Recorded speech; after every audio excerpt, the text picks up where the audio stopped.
Here.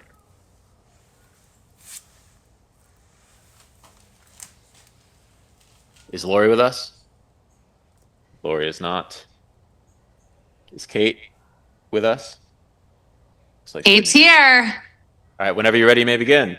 Sure. Good afternoon, members of the Government Administration and Elections Committee. My name is Kate Prokop. I am the president of Connecticut Residents Against Medical Mandates, and I am here in strong opposition to a bunch of bills, but specifically today, we're going to talk about 5554, the introduction of HB 5551, 5552, 5553, 5554 as a single block on March 13th raises serious concerns about how these proposals are being structured and evaluated. Taken together, these bills function as a coordinated package. Individually, they are framed as technical changes and membership revisions, but collectively, they represent significant structural changes to regulatory authority and oversight. The statistical likelihood of 4 separate bills impacting a critical pillar of state governance, including energy, voting processes, and regulatory oversight, being introduced simultaneously by the same committee on the same day is extremely low. What this is, what we've done is really taken a look at a forensic audit of what you guys are doing here with a ton of bills. And basically, this prevents impact of these changes from being evaluated in a single comprehensive way. These bills alter regulatory scope and administrative authority that would typically trigger a much deeper physical and policy scrutiny. But those changes are divided, again, across these multiple bills and labeled as technical adjustments. So the level of scrutiny risks are being avoided. So that alone should make this committee pause. Last week, hundreds of Connecticut residents came to this building to participate in what we were told was a meaningful public process. These were engaged parents, professionals, taxpayers who took time off work, rearranged their schedules, and showed up in good faith to be heard. We came close to breaking the record for testimony submitted with just over 7,000 written submissions in opposition of SB 450 and HB 5044. The record held in the state of Connecticut was for the removal of the religious exemption in 2021, where over 8,000 testimonies were submitted. And for all of those not aware, those bills remove, again, the Legislative Regulatory Review Committee from the process of adding immunizations to the state schedule. During that hearing, we were told that the committee might reconsider that provision and that perhaps the bipartisan checkpoint would be preserved. However, 2 days later, HB 5554 was introduced. This does not remove the committee. It does something way more calculated and reconstitutes the committee in a way that undermines its foundational purpose. It replaces the bipartisan aspect with it with basically a proportionality representation of our current government, which we all know is a supermajority of Democrats. Historically, this committee was required equal representation from both parties. This bill removes that requirement. I mean, all you guys are doing is basically making a rubber stamp for the Democrats to pass regulations. You know, I can go on further and further here, but basically what you guys are doing is just totally terrible. We thought we had a small win with you, and you went around our backs in less than 48 hours and introduced this bill that completely took that small win away from HB 5044 and SB 450. You know, quite frankly, Senator May Flexer, I've been trying to get a hold of you for 5 years. You had more constituents in your district than any other senator in the state. Over 1,200 people in your district used religious exemption. Would you please briefly summarize your testimony? We also avoid. Sure. So, you know, basically, I completely oppose the removal of the bipartisan aspect of this committee. It completely circumvents the purpose of this committee, and it is a change that would essentially just give all of you more power that you don't need. Happy to take questions. Thank you, Ms. Prokop. Questions from the committee. Representative Mas-Francesco. Thank you, Mr. Chairman. Kate, thank you so much for coming in today, or for testifying today. I really appreciate your advocacy, and I certainly, myself and members of at least this side of the aisle, I know, share your concerns deeply. And I think you made some good points about this bill. You know, sometimes legislation is passed in this building that there's consequences that people don't actually realize. You know, they may read the bill and say, oh, it doesn't seem like a big deal, but there are a lot of consequences that come with passing something like this.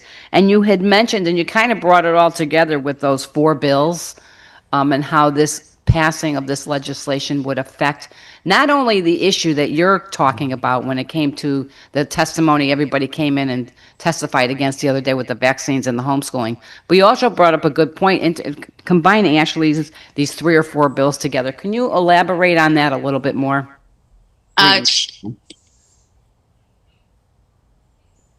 Yes, hold on one second. I apologize for that.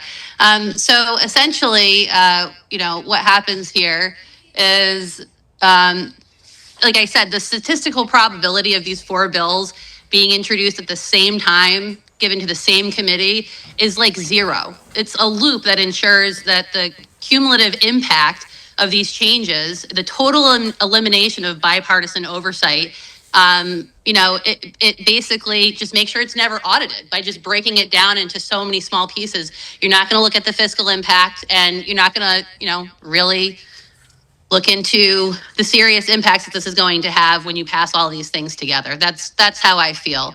I think that,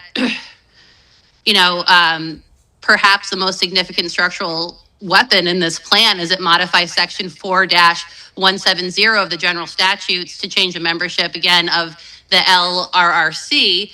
And historically, this has just required a unique makeup of equal parties, 7 Democrats, 7 Republicans. This replaces this proportionality based on the chamber's strength, and it's wrong. I mean, in 2026, we had 102 to 49 in the House and then 25 to 11 in the Senate.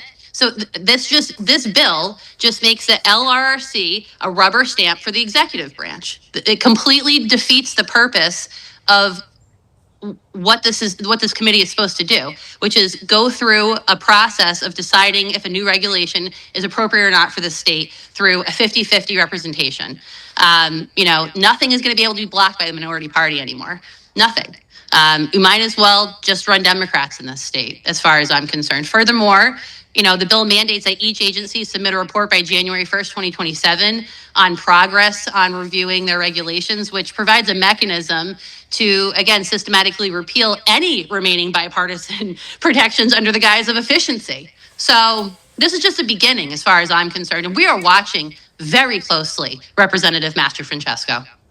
Thank you. Thank you, Kate, for that. And thank you for elaborating on it. I do agree.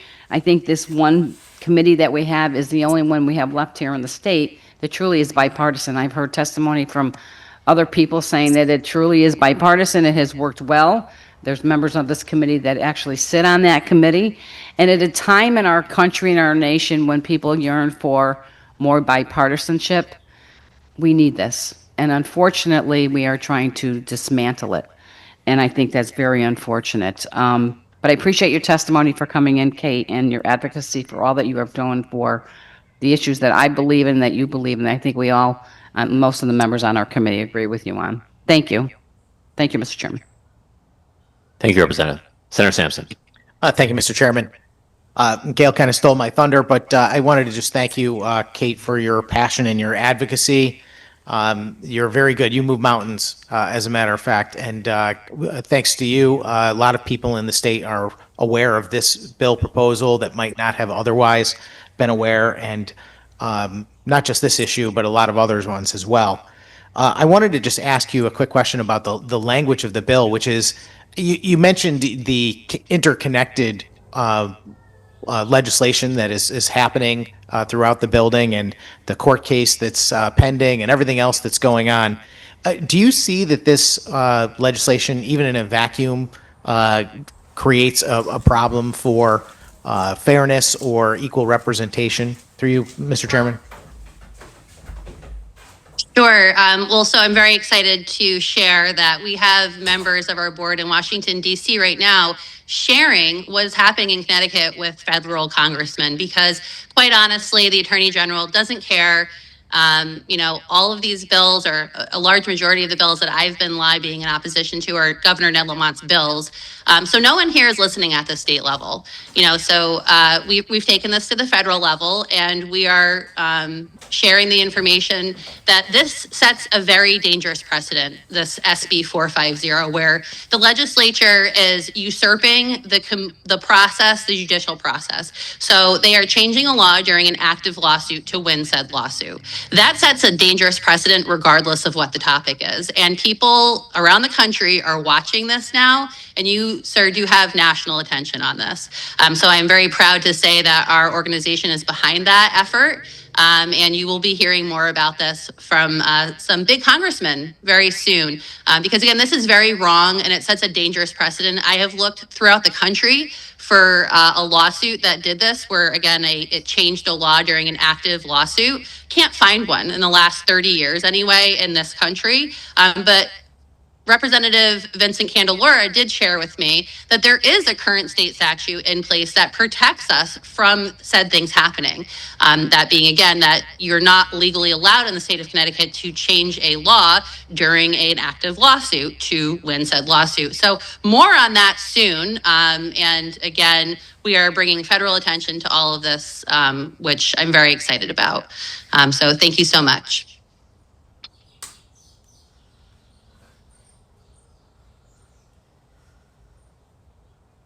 Thank you, Senator. Further questions? Seeing no further questions from the committee, thank you for being with us and for sharing your testimony.